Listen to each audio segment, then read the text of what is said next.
Asalaamu Alaikum wa rahmatullahi wa barakatuh.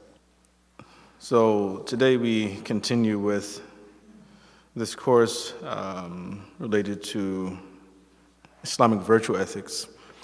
And stated before, the goal of virtue ethics is to aid the human being in how to be better or how to be good at being a human being.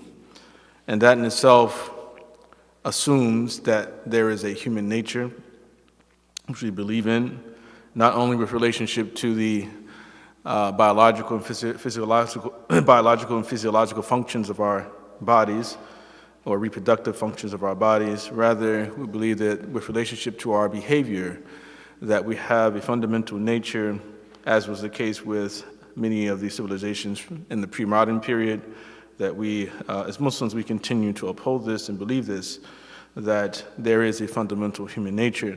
So even if people are not now at the moment acting in the way that we would like for them to act, that we believe that Allah subhanahu wa ta'ala created us with the ultimate aim to realize our human potential.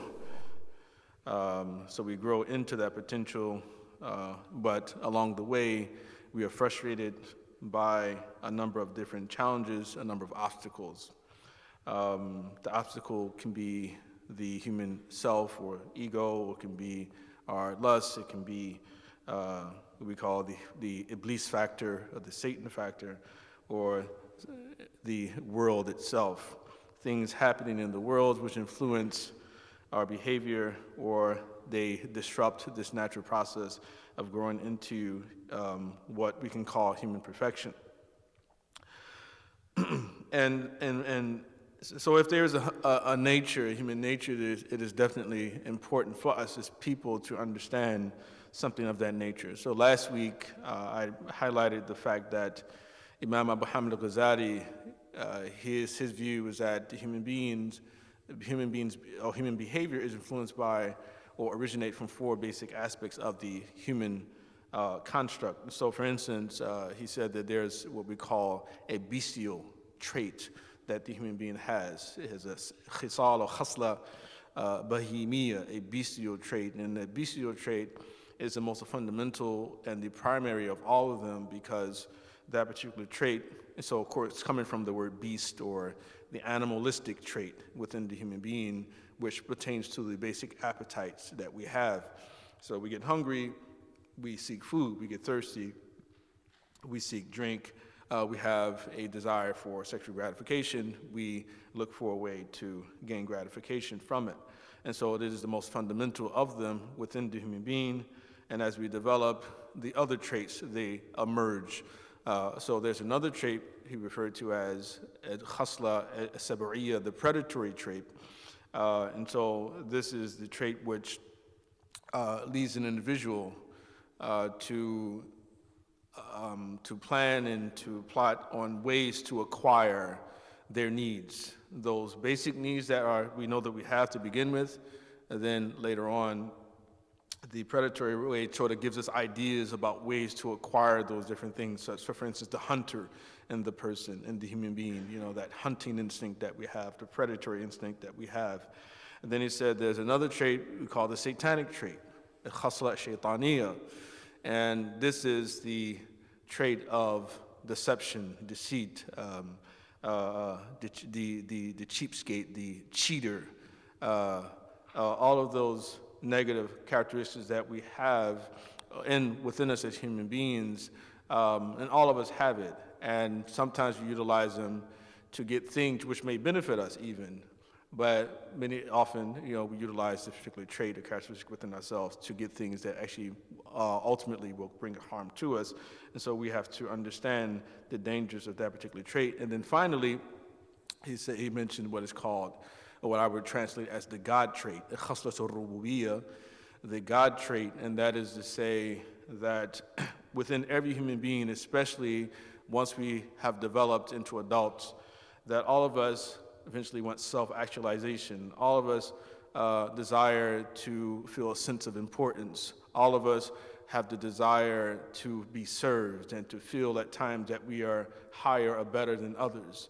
And so those traits themselves is what he referred to as the God trait. And what is important for us is to understand that to go too far in this, it will get us in great trouble, largely because the God trait is only for God, as we know, and that kibr is a negative thing, or vanity or arrogance is a negative thing as pertains to a human being, but not such a negative thing as pertains to Allah subhanahu wa ta'ala, because Allah subhanahu wa ta'ala has every right to look down upon his creation and to feel larger and bigger than his creation, because in fact he is larger and bigger than his creation. And so that's why we find a Hadith Qudsi where it says that al-kibriya'u rida'i, pride is my cloak, wal-'azamatu izari, and greatness is my lower garment. So my cloak or my upper garment, rida, and my izar, my lower garment is greatness. فَمَنْ أَشْرَكَ غَيْرِي فِيهِمَا قَسَمْتُهُ. And so whoever associates someone with me in either of them, I will break him in half. I'll break you in half. Qasamtuhu. Qasama is the word means to break your back or to break someone in half. And so Allah subhanahu wa ta'ala says, like, you break me up into part, I'll break you into half. Because these are things that are only appropriate for the Creator. And so another thing we need to reflect upon too, before we move on in the text, is the connection between what we call acts and dispositions. Now, human beings are actors that Allah subhanahu wa ta'ala given us intentionality until we do things. We do things that are useful, that are beneficial, then also we do things that can be harmful to ourselves and to others. And so each time we act, we open ourselves up to the potential of creating within ourselves a second nature. That is to say that the human being has what can be called appetitive powers and have intellectual powers. So the appetitive powers, that is those that originate from the appetite, what in Arabic we call the quwwat al-shahwa, what the Imam Ghazali and others call quwwat al-shahwa, the appetitive power, that this particular power, like for instance, I'll give you an example, this particular power can lead to a certain type of disposition. So for instance, we are born, we're hungry. And as we go, we don't necessarily have the appetite for a particular type of food, but if I first taste ice cream and I've never tasted it before, then after a while, or perhaps even the second time, after the first time, I want to taste ice cream again. And so after a while, I may develop an addiction to ice cream or an addiction to honey, for instance. So every time I get hungry, now I don't only want to just get rid of or remove the feeling of hunger. I actually want to.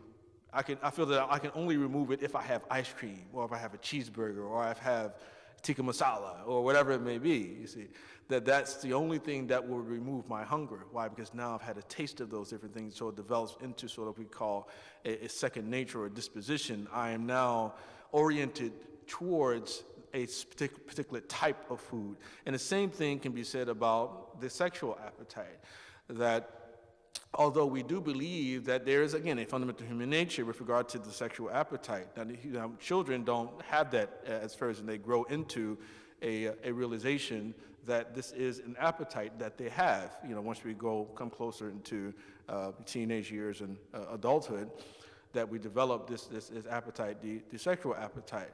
But on one level, we could say that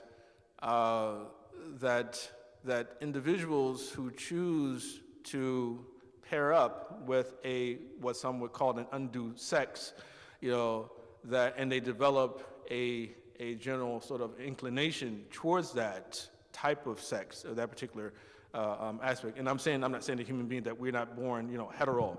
That we believe that heterosexuality is the natural state of the human being, but for those others, that the ideas that our ethicists have had historically has been that for those who choose an undue sex, it's because of, for instance, an exposure to those things early on, and to the extent that people start to believe that this is this particular type of person that they are supposed to be with. So when they want to gratify themselves sexually, that automatically they say, I have to do it with this type of person. You see, so these are things that are important for us to reflect upon. So we have the appetitive power, and then there's another aspect of the appetitive power called quwwat al-ghadab, which some would call in English concupiscence, sort of those particular an aspect of our appetite, which, fundamentally it pushes us to overcome certain challenges in order to achieve certain things. So for instance, anger, originates from that power. But then another power we have is the intellectual power, the intellectual appetite. And so when we do act, when we do things, when we perform actions, then eventually they develop into dispositions, because the motivations towards those actions are eventually stamped upon or sort of connected with the acts, to the extent that once we've done them over and over and over, that what happens is that we develop what we call either vice or virtue. So for instance, if I am become sort of ordered towards things that are harmful to myself and others, then we call that a vice.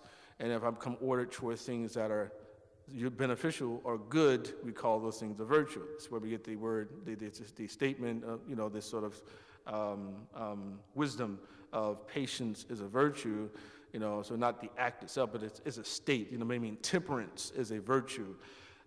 So acts and emotions are connected. Emotions originate, or the emotions or appetites are the origin of our acts.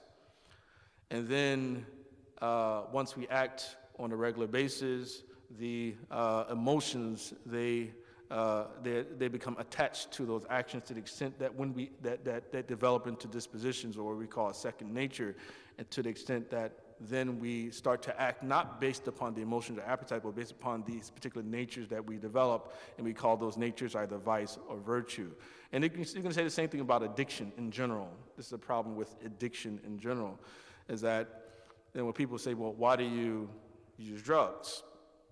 Right, why do people use crack? Why do they use cocaine? Why do they use methamphetamines? Why do they utilize, whatever, everything that's out there, that on one level is a choice, but on another level is not a choice. Why? Because it's developed into a vice. It's something that is hard to overcome. It's something that their mind tells them that, that the only way I can feel good is to have this particular thing. Even I might even want to stop, but it's hard to stop. Why? Because every time I get hungry in that area, it is directed towards this particular object or this particular item, we would say. At any rate, it's important for us to understand the nature of the human being. And so up to this point, the author Abdul Wahid ibn Ashur, rahmatullahi alayhi, he has taught us that Tawbah is compulsory upon every single human being, every single believer. It is compulsory immediately and absolutely. And Tawbah itself, if we were to imagine ourselves building something, building a structure, building a house, building, I don't know, anything, that Tawbah itself fundamentally represents the ground floor or the foundation of all things. So in that sense, Tawbah is the beginning, it is the middle, and the end of the process. That is, it's connected with every other thing that we are trying to achieve. So we're building upon Tawbah. So if we're not connected or committed to Tawbah, then there will not be any reform to the human behavior to begin with. وَتَوْبَةٌ مِّن كُلِّ ذَنْبٍ جُرْشَرًا تجب فورا مطلقا وهي الندم بشرط الإقلاع ونفي الإصرار ويتلافى ممكنا ذا استغفار. So it begins with that. So, and if we are truly committed to repentance, then there has to be some movement, some action, even there has to be an omission involved. So this is why he follows it up and he speaks about the concept of taqwa. وحاصل التقوى اجتناب وامتثال في ظاهر وباطن بذا تنال فجاءت الأقسام حقا أربعة وهي لسالك سبل المنفعة. So taqwa, the concept of taqwa, or God consciousness, as we can translate it, it is the summary, or we can say the results, realistically, of Tawbah, that it results from Tawbah, that taqwa develops, and the summary and definition of taqwa, or the manifestation of taqwa, is through our avoidance of prohibitions and our fulfillment of certain commandments of Allah subhanahu wa ta'ala. So a person cannot truly be called a person of God consciousness, a person of piety, if he or she is not fulfilling and also trying to avoid the commandments, avoid the prohibitions of Allah subhanahu wa ta'ala. So, and if we learned before that it is easier to fulfill the commandments of God than it is to avoid the prohibitions that we've been given by the Creator. Give an example. Like, it's easy to tell the truth, isn't it? For most people, it's easy for most people to tell the truth. But you'll find yourselves at times in situations where you'll be challenged to lie, right? So Allah tells you, speak the truth. And we speak the truth on a regular basis. Most people, they're truthful. Al-asl fil insan as-sidq, that's our presumptive state, that we speak the truth. We don't just make up stories, I just come up and just, hey, Mahdi, how you doing? Hey, you know what? Yesterday I flew off this building and I landed on the ground, I didn't get hurt. Like I became Superman. You just don't just start telling stories, you see. Most people don't do that. Some people, unfortunately, have that problem. But most of the original state, presumptive state of the human being is a state of honesty, a state of truth. But you find yourselves at times when you'll be hard pressed. Allah says, don't lie. It's a prohibition, right? So you find yourselves in that situation, say, well, something got broke, somebody got hurt, and you're connected with it. You might be afraid you go to jail or have to pay a fine, you broke the law. You understand that you find yourself in that situation. It's hard to avoid the prohibition. It's harder to avoid the prohibition, in a general sense. So this is what we have learned, largely learned up to this particular point. And so after speaking about the importance of the avoidance of prohibition and fulfillment of commandment, then the author moves on to more specific things. So taqwa in the general sense is what it is, but now he's going to talk about avoiding it with regard to certain members of the body. So he goes on and he says, يَغُضُّ عَيْنَيْهِ عَنِ الْمَحَارِمِ يَكُفُّ سَمْعَهُ عَنِ الْمَآثِمِ خَغِيبَةٍ نَمِيمَةٍ زُورٌ كَذِبٍ لِسَانُهُ أَحْرَى بِتَرْكِ مَا جُلِبٍ. He said, one should lower his eyes away from things prohibited and bar his hearing from sinful matters, like backbiting, slander, falsehood, and lying, while his tongue is more deserving of abandoning what has been committed with the ear. So this particular section, or this particular set of verses, it begins to speaking about what we call the 7 limbs, because the human being commits sin or fulfills or complies with Allah's commandments with 7 limbs of the body. And so those limbs are the eyes, the ears, the tongue, the hands, the feet, the stomach, and one's reproductive organs, right? So 7 limbs of the body. So the eyes, the ears, the tongue, the hands, the feet, the stomach, and the reproductive organs, right? So we call it al-jawarih, as-sab'a. And so some of them are more serious than others. So in particular, the tongue is the worst of them. It is actually in one hadith it mentions that the أكثر خطايا ابن آدم في لسانه, that the majority of the sins of the child of Adam is in his tongue, are in his tongue. That is to say that most of the things that cause problems in our lives and in our afterlives are the things that we say out of our mouths. And there's a famous hadith of the Prophet ﷺ that man yadman li ma bayna lahiyhi wa ma bayna fakhidayhi damantu lahu al-jannah, damantu lahu jannah, that whoever, O kama qala sallallahu alaihi wasallam, that whoever safeguards for me what is between his two jaws and between his two legs or between two thighs, then I will safeguard for him the garden. Safeguard for him or her the garden. Right. So the tongue is extremely important.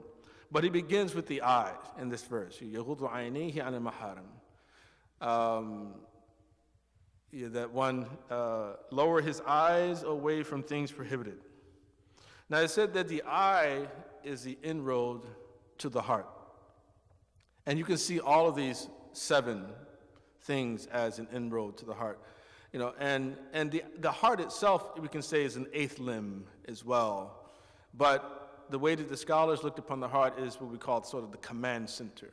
It is the most important part of our natures, of our being, is the heart.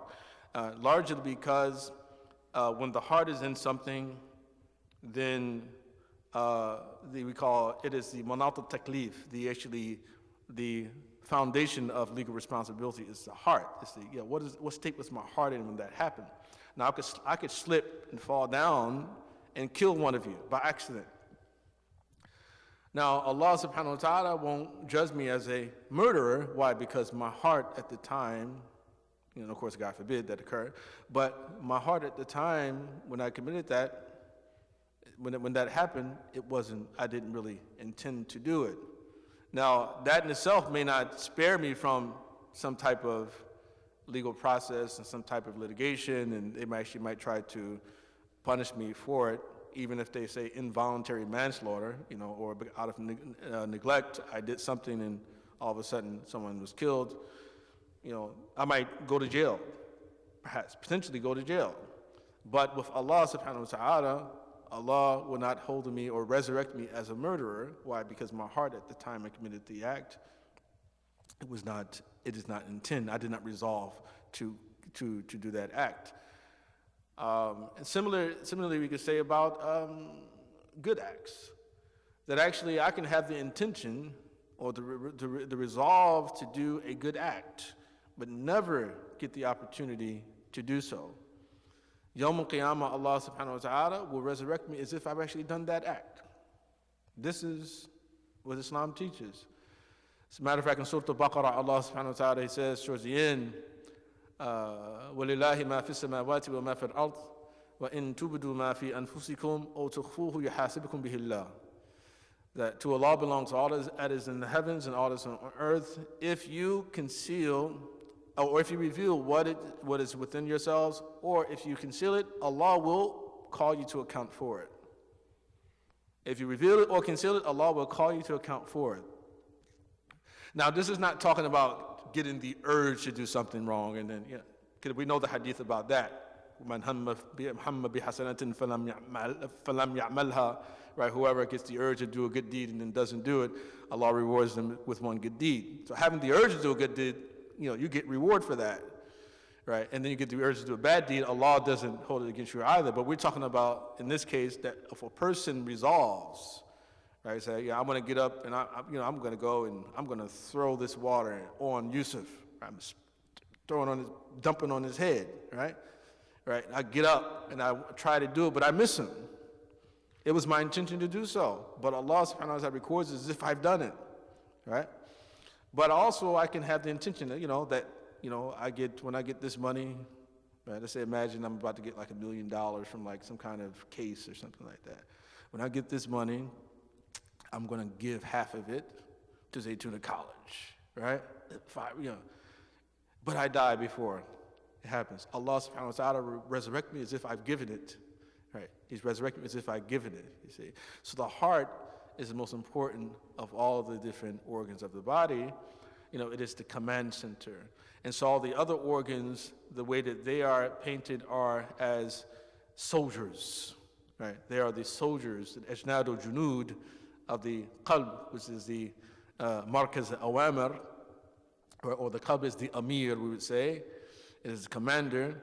And the other organs of the body, they are the soldiers. And you'll find these type of parables throughout many of this type of literature on we call virtual ethics, and we call behavioral refinement or refinement of character. So many different terms you can utilize for it. And in particular, Imam Ghazali, he has these very brilliant analogies he's constantly making from the world of medicine, or analogies he's making from the world of the military, or even the Quran has similar analogies or similitudes from the world of economics and trade. Allah subhanahu wa ta'ala, when he talks about the relationship between the human being and the Creator, he speaks to it as sort of a type of business deal, that he talks about our good deeds as something we earn, right? And then the things that we do is some things we acquire, right? So all of these, they're sort of parables and analogies, similitudes that we find them in all these areas. So because of this, Imam Ghazali talks about the human being, and when we wake up in the morning, he said that the first matter of business when we wake up in the morning is what is called as musharata. Musharata. And musharata is a word that we get from musharata words like shurta, right? Shurta, in modern standard Arabic, it means what? People like the police, right? Shurta, in the old, pre-modern periods, not exactly as modern police, but sort of this idea of the people who actually are involved with keeping order in society. So musharata is actually the moment during the morning when all of the soldiers are called to get their standing orders, right? They're mobilized to get their standing orders. So it said musharata, the first thing we should do when we wake up in the morning, that we should do musharata for our limbs. These 7 limbs, that we should sort of give them the standing orders of the day, that we should warn the eye against looking at things that haram, to look at those things that will be useful, that the hand that shouldn't be utilized to abuse people, the feet should not be utilized to go to places that are bad for us or harmful to the soul. Same thing with everything, all the 7, they get their standing orders. So after musharata is what we call a murabata. And so murabata is when you send the soldiers out to the inlets or the inroads to the kingdom. So for instance, the ribat, when people do ribat, what do? They go to the borders of the country and they stand guard to look out for the enemy, to ensure that the enemy doesn't come to attack, right? So you get their orders, go out and then just be on guard now for the rest of your day. And you take up your post. You get musharata and you take up your post. And then thirdly is muraqaba, right? Is now you constantly doing supervision. You're looking out, looking over here, looking over there, make sure, is the enemy coming? Is the enemy over there? Be on alert for the enemy. And then finally, once your day is over, you do what's called muhasaba. You take account and reckoning. You sort of think about what you did wrong, what you could have done better. In the same way that a business person would do it at the end of the day, that you take account of your profits and your losses. So this is fundamentally the way things go. But the eye, as mentioned before, is an inroad to the heart. And what I mean by that is that the eye will, it itself is the window through which we develop our desires for things, right? And so Imam Ghazali he highlights the importance of the stomach too, but we'll come to that next. But he says, so basically the eye, when we see things, we want them, right? Now certain things impress us, right? And we want to remain in those. Like for instance, you go sit in front of the ocean, right? It gives you a good liberating feeling, and it makes you feel that time is kind of like insignificant, right? You just want to be there. You look upon the green, the trees, and you look upon the nature, the beautiful, the mountains, among other things. They have a certain feeling they give to you. But then there are other things you look at. When you see them, they increase your desire for them, right? So it could be something food, right? You're watching TV, watching a commercial, right? Right? Commercial comes on, they give you a picture of a nice juicy burger, right? Again, it could be tikka masala, it could be mie tek tek. I mean, if you're from Indonesia or whatever, you know, whatever it is that you like. It's you say, oh, I want that now. Or you see a nice car. Oh man, that's a nice car. SubhanAllah. Whatever, the eye is inroad to the heart. Or it can be a person of the opposite sex. An attractive, a handsome young man. It could be a beautiful woman. You know, and then what you want was there. And there's actually a poet who has a very nice line of poetry that I found, where he says, وَأَنْتَ إِذَا أَرْسَلْتَ طَرْفَكَ رَائِدًا لِقَلْبِكَ يَوْمًا أَتْبَعَتْكَ الْمَنَاظِرُ. Said, whenever you send forth your gaze in order to gather things for your heart, one day the things you look upon will actually bring you fatigue. رَأَيْتَ الَّذِي لَا كُلُّهُ أَنْتَ قَادِرٌ عَلَيْهِ وَلَا عَنْ بَعْضِهِ أَنْتَ صَابِرٌ. So when you do that, when you send your gaze out to do this thing for your heart, then you will see things, all of them you are not able to acquire, nor can you endure even possessing some of them. Right. So some things, right. So most things you can't. So for instance, you could be married, and it's like, well, you see someone who you're attracted to, and say, well, you know what? Or you see a whole bunch of people you're attracted to, right? So you can't have all of them, right? You can't have all of them, but your eye will constantly, you know, sort of look and attempt to find gratification in what you see around you. So it says, you know, so fatigue will ensue. رَأَيْتَ الَّذِي لَا كُلُّهُ أَنْتَ قَادِرٌ عَلَيْهِ. That you will see many things. You see a lot of things that you're not able to acquire. You just, you know, so it's like, what's the point of constantly looking at it if you can't have it to begin with? وَلَا عَنْ بَعْضِهِ أَنْتَ صَابِرٌ. And there's some things you couldn't even endure if you had them. You couldn't even withstand them if you had them, you see. And this is important, especially for people who actually struggle with, like, you know, things like pornography. A lot of men, even some women, they actually is a problem in society, in the world today, not just in the West.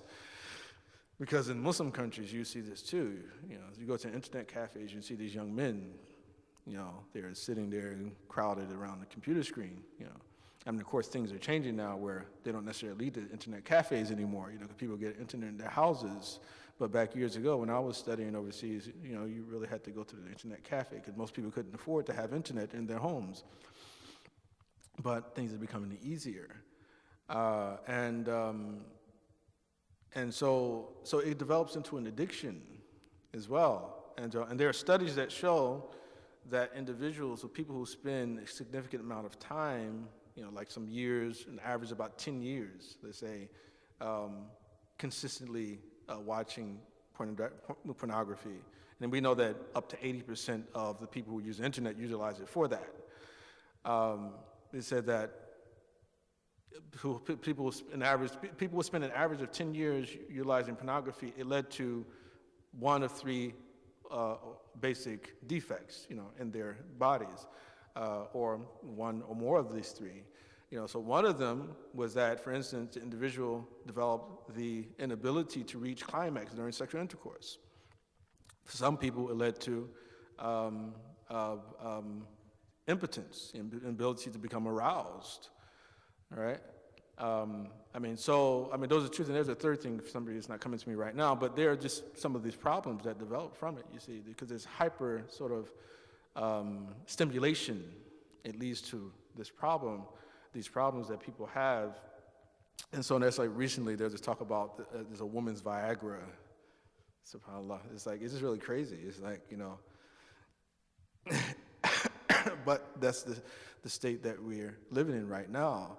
You know, there's this idea women need the Viagra, you know, need something to make them get more stimulated, during intercourse, but this is because of the nature of the things that we're constantly exposed to.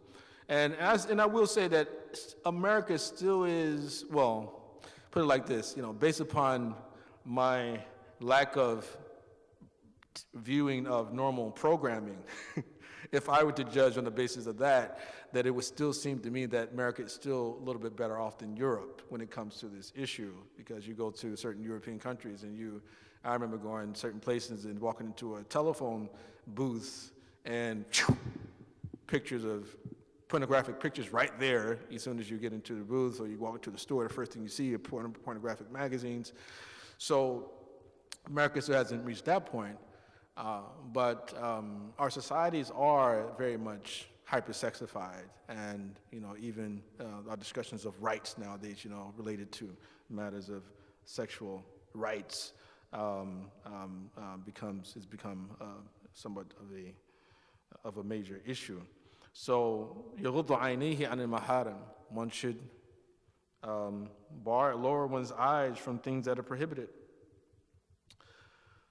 يكف سمعه عن المآثم, and bar his hearing from sinful matters. So if the eye is the ear is an inroad to the heart, then the ear is an inroad to the mind, right? So what you listen to ultimately affects your intelligence. Now, if you're listening to trash in your mind, you want to become mush, right? If that's all you're listening to on a regular basis, if you're listening to uneducated conversation, vulgarity, if you're listening to poor reasoning by people, right, then it's not going to help for your intelligence. It's not going to help for you to be good at thinking well in such a way that will keep you out of trouble. You see, so this is something extremely important to think about. But not only with regard to the vulgarity, but things such as gossip, backbiting. He's going to bring this up as well. But we should protect our hearing from those type of things, from things that are sinful. كَغِيبَةٍ نَمِيمَةٍ زُورٌ كَذِبٍ لِسَانُهُ أَحْرَى بِتَرْكِ مَا جُلِبَ. So things such as like backbiting, slander, falsehood and lying, while his tongue is more deserving of abandoning what has been committed with the ear. So we avoid listening to backbiting. What is backbiting? As the hadith goes, the Prophet said, backbiting, is to mention about your brother or sister what he or she dislikes. Or it would say that backbiting is to speak about people behind their backs in a negative way, right? Now, of course, if I know my friend, my brother, my sister is fine with me saying certain things about them which would not be displeasing to them, then it's okay as well to speak about those. But if you are in doubt, then you should avoid it, bringing those things up as well.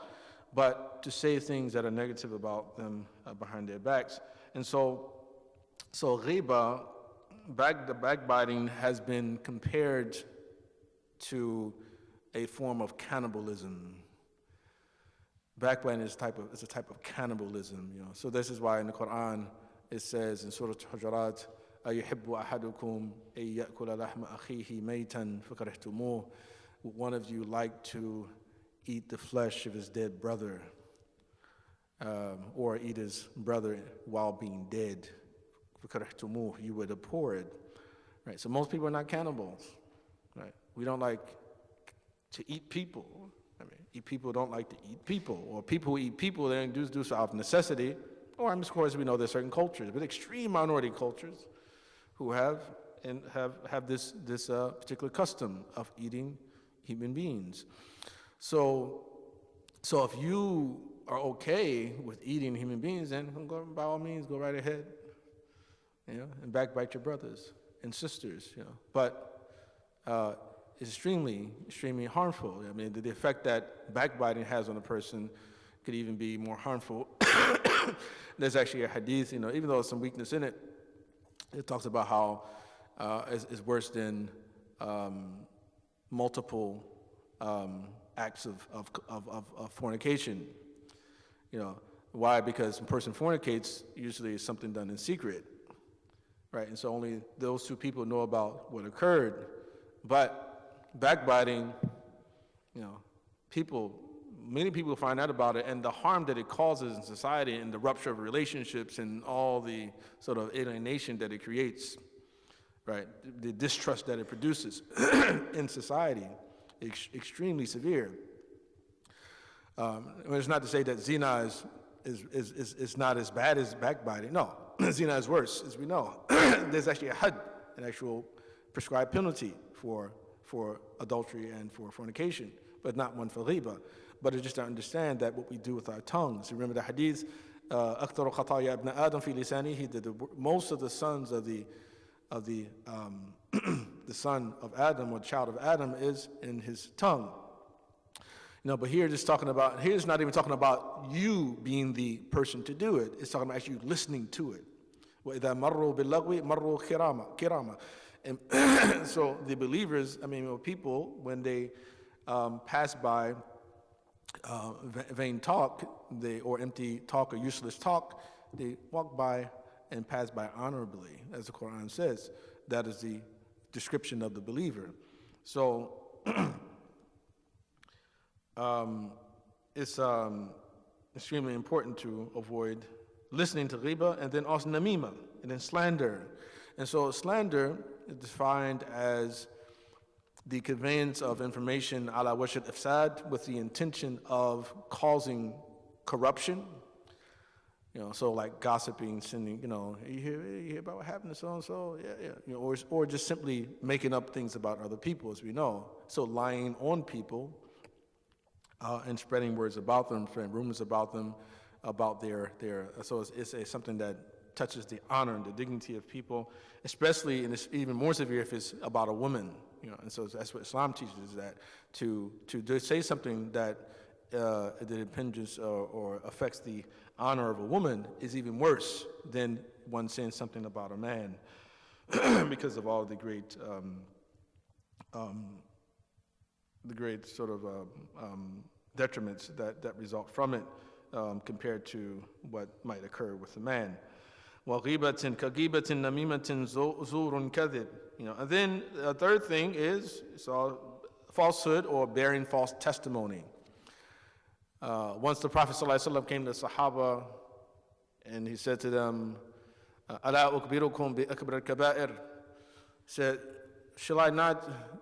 shouldn't I inform you of the worst of the worst deeds that one can do, the worst of the major sins? And of course the response was, Bala ya Rasulullah, of course, let us know, what are they? And he said, Al-Ishraku billah, association of partners with Allah, wa uququl walidain, and disrespect to one's parents. And then he said, thirdly, wa qawl az-zur, wa shahadat az-zur, and speaking falsely and bearing false testimony. And he continued to say it over, وَقَوْلُ الزُّورِ وَشَهَادَةُ الزُّورِ وَقَوْلُ الزُّورِ وَشَهَادَةُ الزُّورِ. And in one narration, the Sahabi narrating the hadith, he said, وَمَا زَالَ يُكَرِّرُهَا حَتَّى قُلْنَا لَيْتَهُ سَكَتْ. Said he continued to say it over and over and over, to the point that we said to ourselves, I wish he would stop. I wish he would be quiet. Right, so that's how they felt, that he emphasized the severity of it so much that was their reaction, that it really bothered them. But he himself, he did it to emphasize the importance of people of not bearing false testimony about other people. And this is what we do on a regular basis in our culture now, is that because we're less analytical, we watch the news and everything that the news reporters say is true, right? Unless it's about us, right? Everybody wants to be judged by the content of their character, but it's always the minority who actually does so, the extreme minority who does so. But, it's like we don't call us terrorists, right? Next thing you turn around, we start talking about that Muslim group over there, right? Those kind of Muslims, they do this and they say this, right? And we're just sort of painting everybody with a broad brush, right? Or news comes on and says, oh, well, yeah, it makes sense. Because I don't like that group anyway, so yeah, they probably did it. Right. So, but we bear false testimony. because everybody has a right to justice, or everybody has a right to due process. Anything that comes on the news, when it said so-and-so did this, so-and-so did that, then we have to realistically, it's not to say it's not possible, but it's like, realistically, it's like, well, who witnessed it? What's the level of credibility of the witness? Among other things, we study this when we learn this when we study Hadith science as well, the difference between riwayah and shahada. Right, so is being a witness to something or just simply narrating it. It's a lot of it is extremely it's widespread in our society. And then falsehood or lying. And lying, of course, is it actually captures all of these on one level. And what's interesting is that Sheikh Ahmed Zarruq, when he talks about lying, he said the worst lie that a person could commit is a lie on the Prophet ﷺ.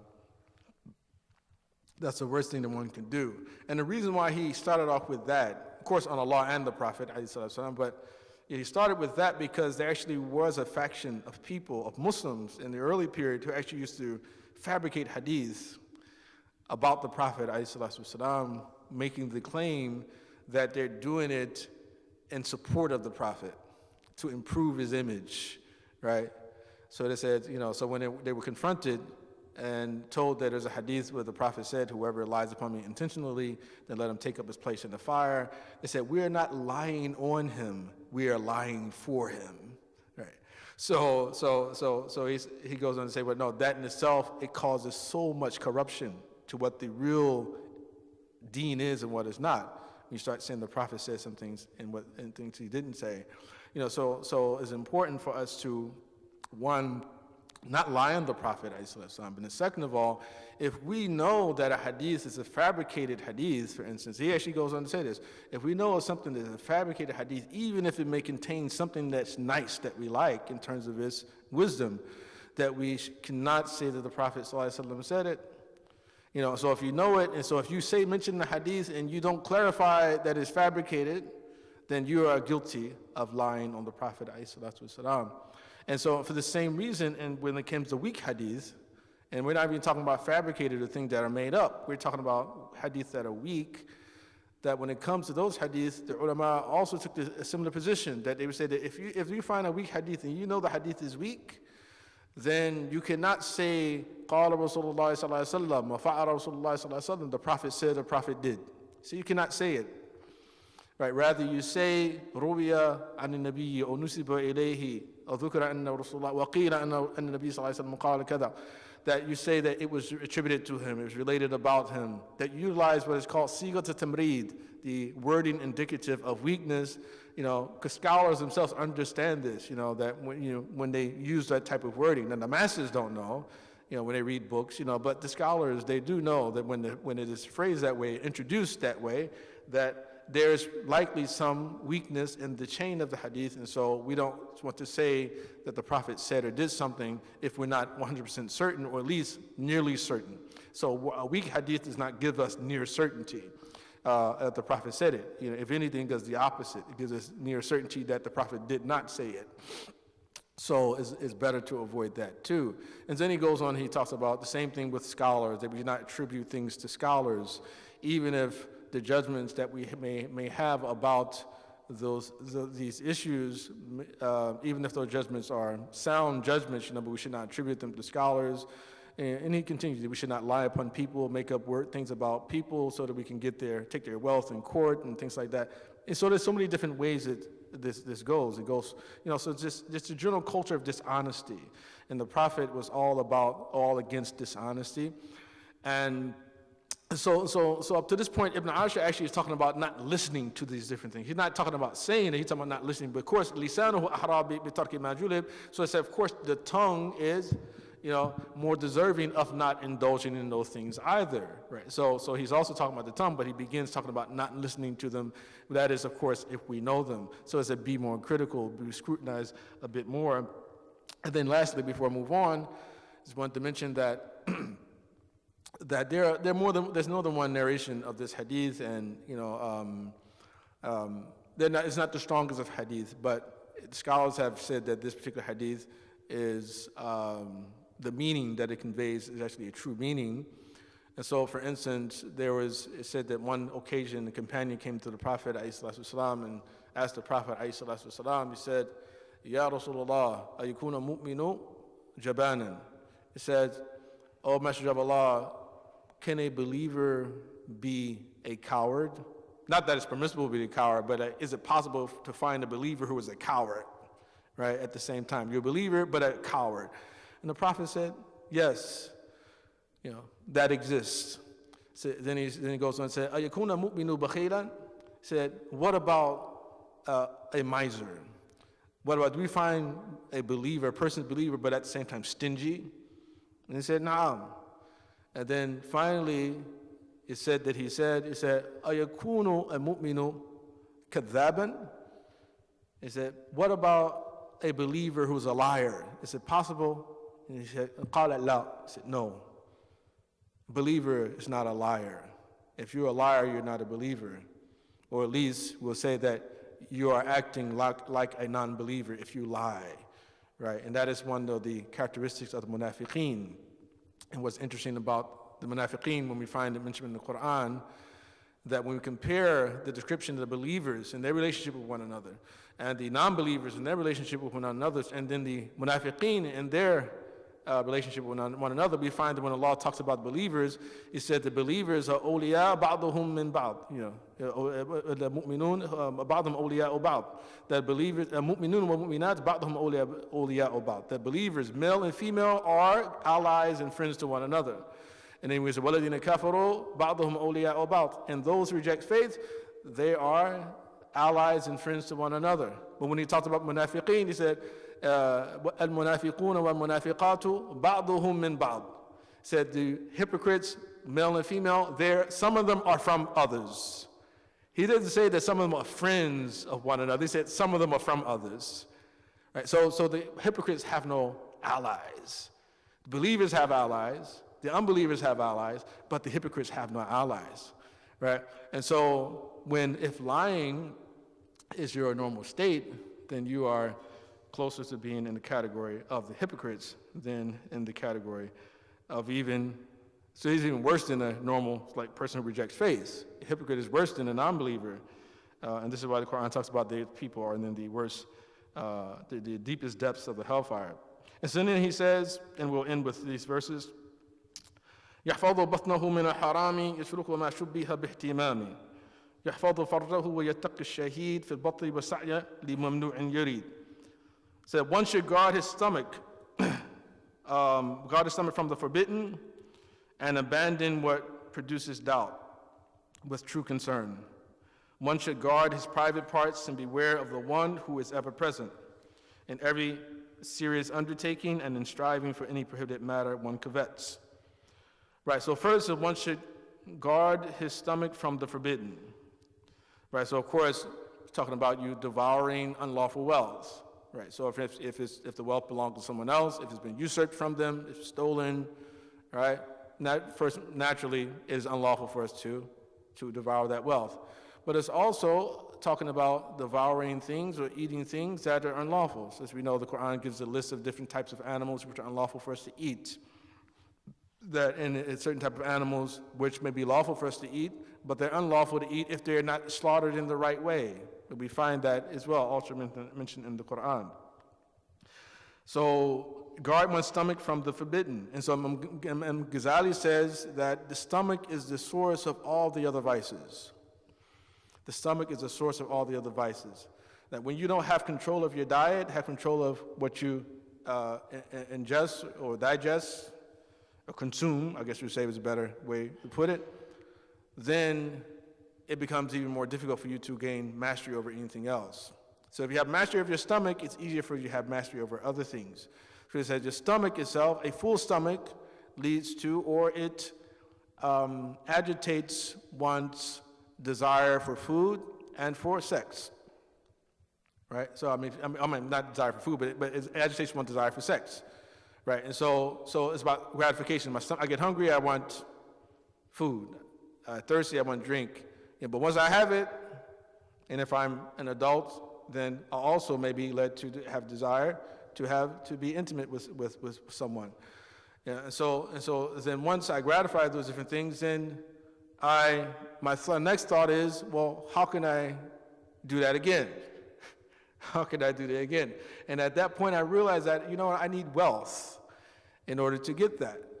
Because you can't have food and drink without having some wealth. You have to probably go buy it, right, in order to acquire it. And then even to a certain extent, the same thing with sexual gratification, especially for men.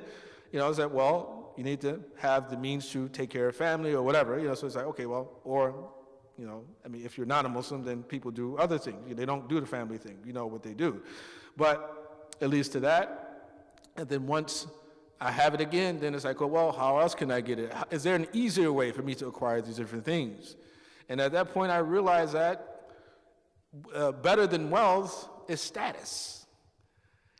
So with status, I can get more wealth, and then I can get all the other things, where my basic, bodily needs, right, through this. And so this continues like this to the point that, okay, status, I have wealth. Eventually what happens, other people observe me and see the state that I'm in. They become envious of my state. They want to remove what I have, either through theft, or they just simply desire to be removed. At least them become envious.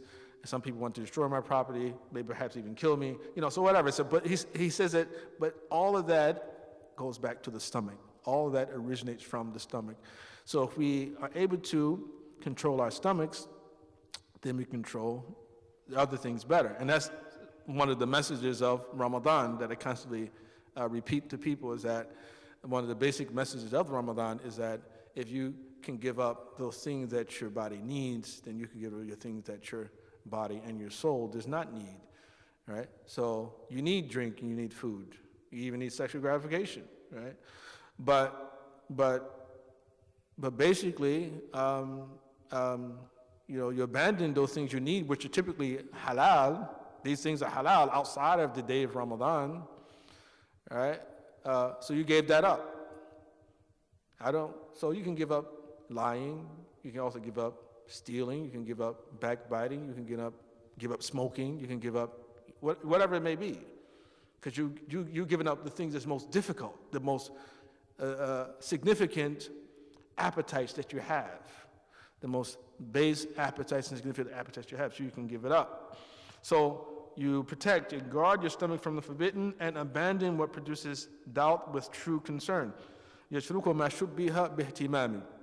So here what it's saying is that those things wherein we have doubt about their lawfulness or their unlawfulness, then we should just simply avoid them.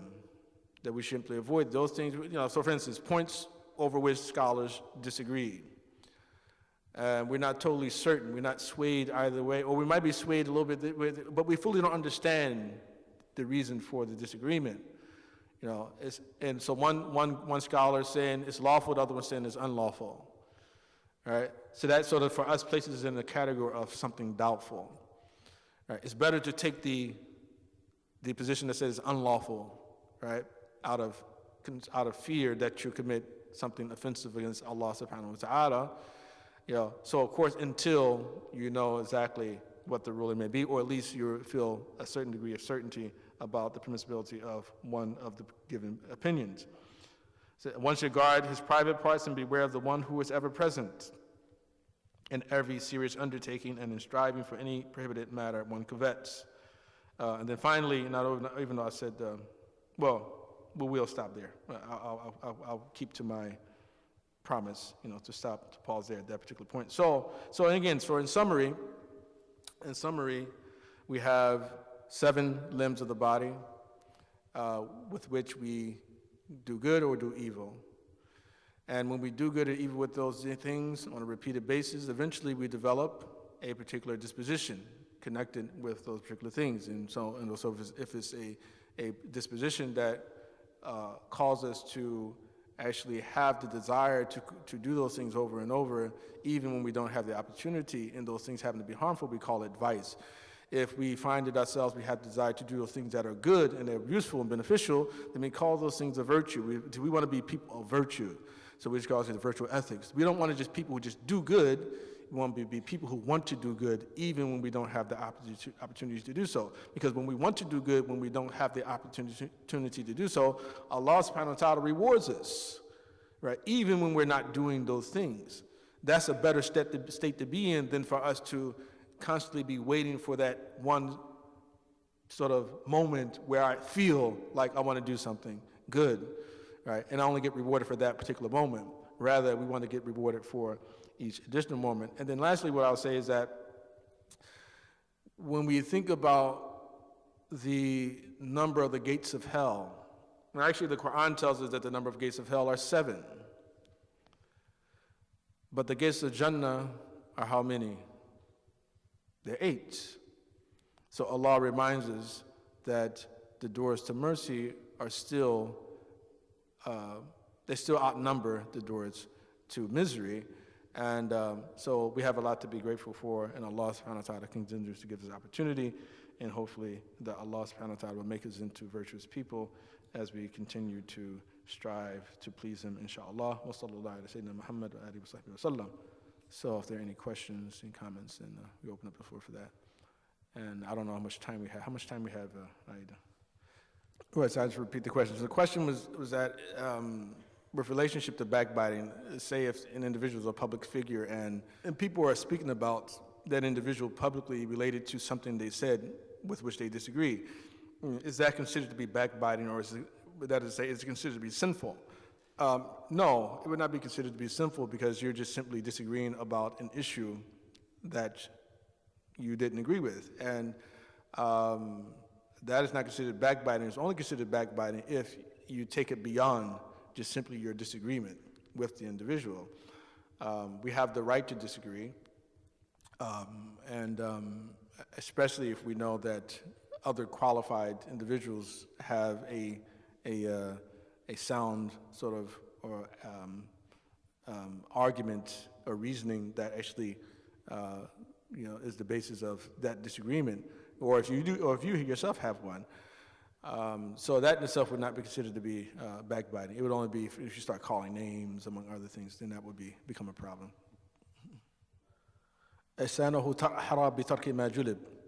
Right, so but yeah, I didn't really skip it. I just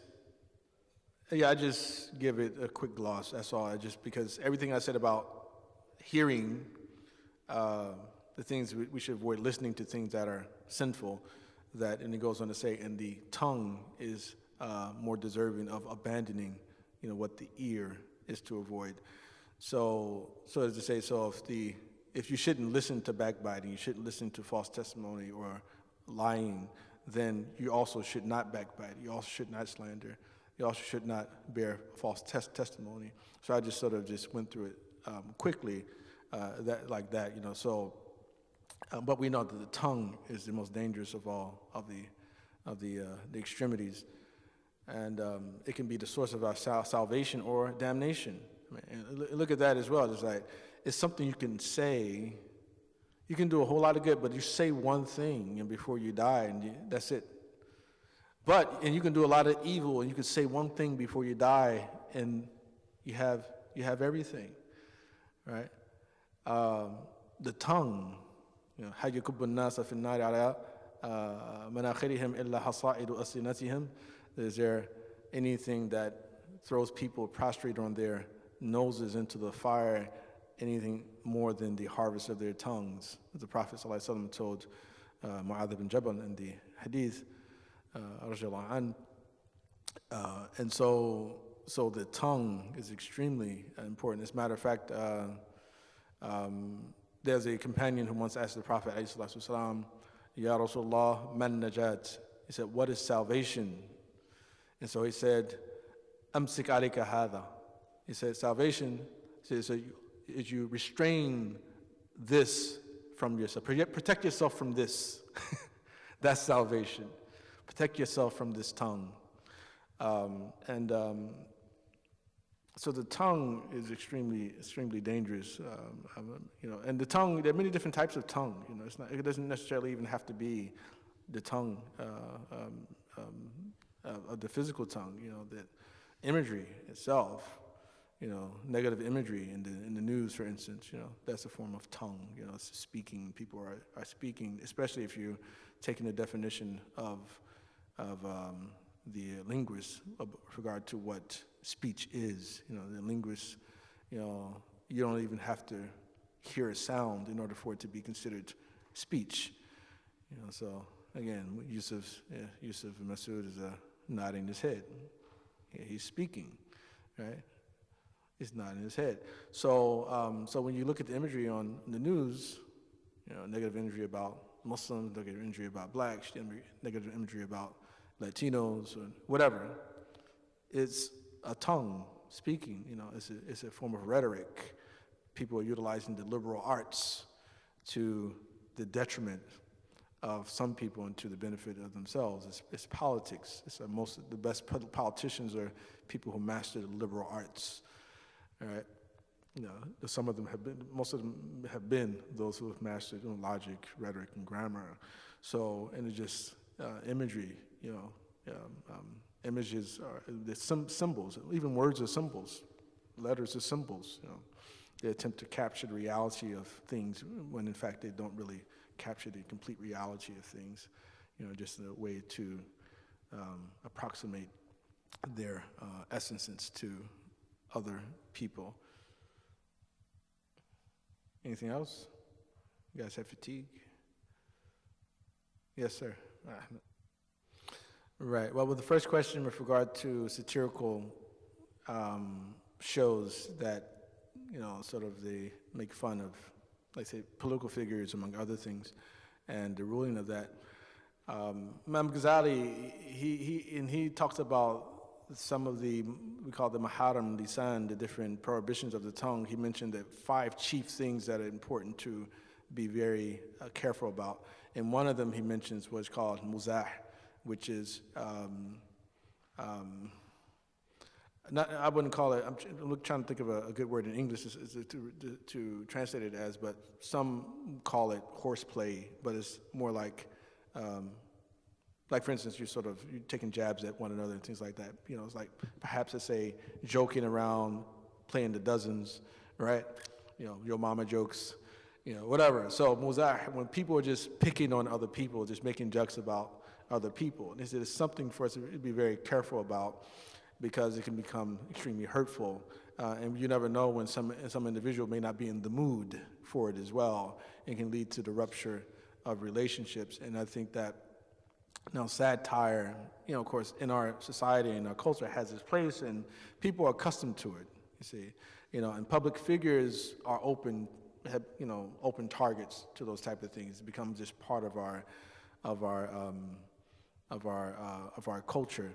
On the other hand, there's also the hadith of the Prophet ﷺ. He mentioned about woe to the person who tells a story to make people laugh as well. And of course, we know the Prophet smiled, he laughed as well, and then sometimes even, listen to stories that comedians, amongst some Sahabi comedians, but it wasn't something his normal state, you see. But once in a while, it was like, okay, well, if it's once in a while for most people, then usually it's not a problem.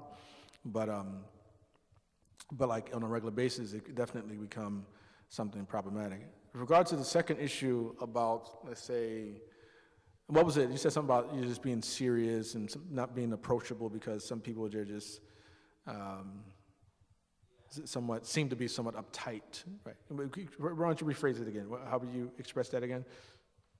Right. I mean, so what if someone is so serious about the prohibitions of the tongue that they become somewhat unapproachable by a normal person because they sort of feel that perhaps I guess you would say that they're judgmental, right? Yes, you're saying, like, to the point that it seems like they're judgmental of others. Is that a good way to characterize what you're trying to say? All right. I mean, that's a hard question to answer, I think, realistically. It's, because on one hand, I don't have a problem with an individual who chooses to please their Lord by doing what they believe to be, best for their soul, even if it alienates other people, or makes people feel that they're somewhat unapproachable, right, or distant.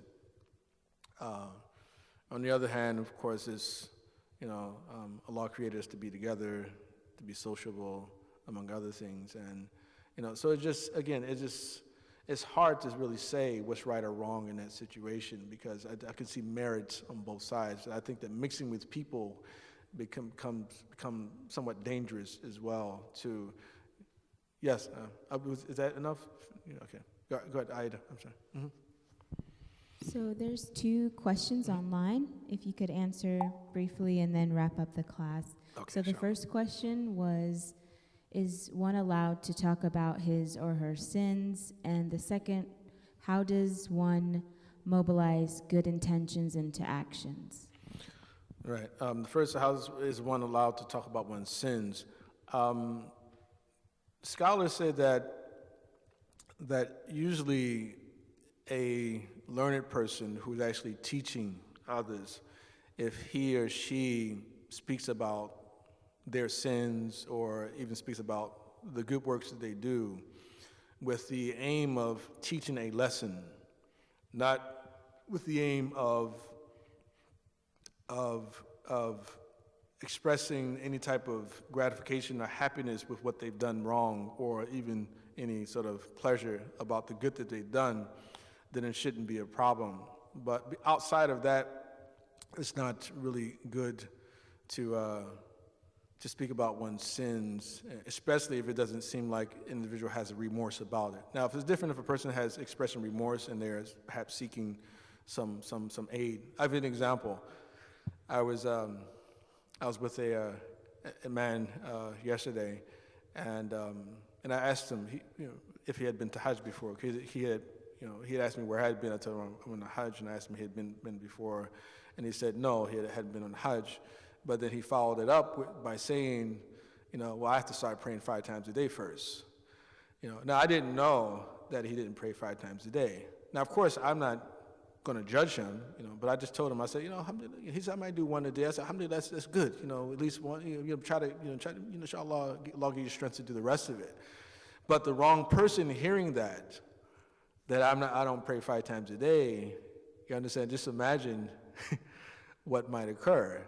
The individual might stop doing 1 prayer a day as a result of what he or she hears from another individual. So unless you're speaking about your sin while expressing some sense of remorse about it,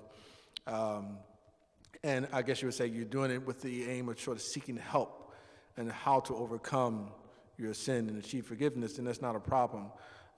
Or if as I said before, if it's like someone's learning, like for instance, we know Malcolm X, al-Arhamu, he talked about what he used to be before he became a Muslim and how he was reformed, right? But he didn't do it to sort of brag about how nice that lifestyle was, right? How nice it is to be a pimp, or how nice it is to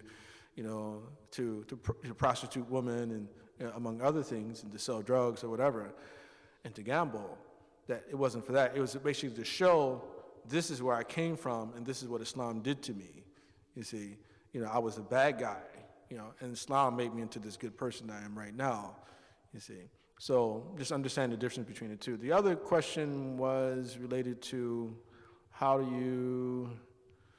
what was the question again? Something about intention, and I'm sorry about that. I give these long answers all the time. It's okay. The second question was, how does one mobilize good intentions into actions? How does one mobilize good intentions into action? You just do it. Well, Allah, as realistically, it's like if you truly have an intention to do something, the proof that you had the intention is that you did the act. There's no such thing as that. Well, I have a good heart, but the fruits of that are not shown on your limbs. If you really intend to do something, you'll do it.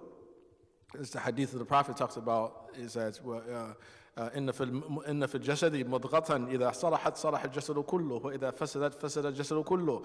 That in the body, there's a lump of flesh. If it is healthy, the whole body is healthy. If it is corrupt, the whole body is corrupt. Ala wa hiya al-qalb, and that is the heart. So if you make an intention, and the other thing too is that to understand that there's no such thing as having an intention which is not connected to an action. That the word niyyah in the Arabic language, it fundamentally means the state that your heart is in at the time you're performing an action. Right. Before that, it's called something different. It's not called niyyah. It's not called intention. It can be called an urge. You might have the urge, right? To do something. You might even resolve to do something. But niyyah is only niyyah once you're actually doing the act. Right. You may have azm, which is a step further, up beyond, ham. The ham is sort of your urge, and then the azm, your resolve. You're saying, I'm going to do it. I'm going to rob the bank, right? You resolve to do it, and you're going to do it, right? You haven't done it yet, but once you're actually in the process, you have niyyah now, right? So that's the only way that you do it. You just have to push yourself. So say, I want to pray, but I don't. No, you don't. You don't want to pray. If you wanted to pray, you would pray. I want to fast, but I just don't. I just can't. No. If you really want to fast, you would fast. There's no way around it. And may Allah subhanahu wa ta'ala help us to put our urges into action, and give us the reward that we seek, and to help us to become reformed, become better people, and it's also important for people in that state who find themselves procrastinating about doing things, that they not allow themselves to fall into some type of depression because they are comparing themselves constantly to others around them. So why are others able to do it and I'm not able to do it? Said, no, Allah subhanahu wa ta'ala is going to reward you on the basis of your own efforts. He's not going to, when Yom Qiyamah, Allah is not going to say, oh, well, you're better than that guy, so, go ahead, go to Jannah. That guy, you weren't as bad as him. Go. No. What sort of effort did you put into your attempts to please your Lord? And with that, I think we can conclude. And we ask Allah subhanahu wa ta'ala to grant us the tawfiq to improve on ourselves, improve on our lives, become better people, and become people of virtue, inshaAllah.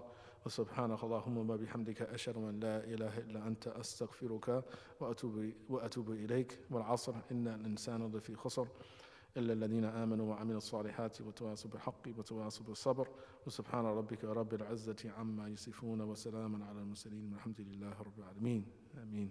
السلام عليكم ورحمة الله وبركاته.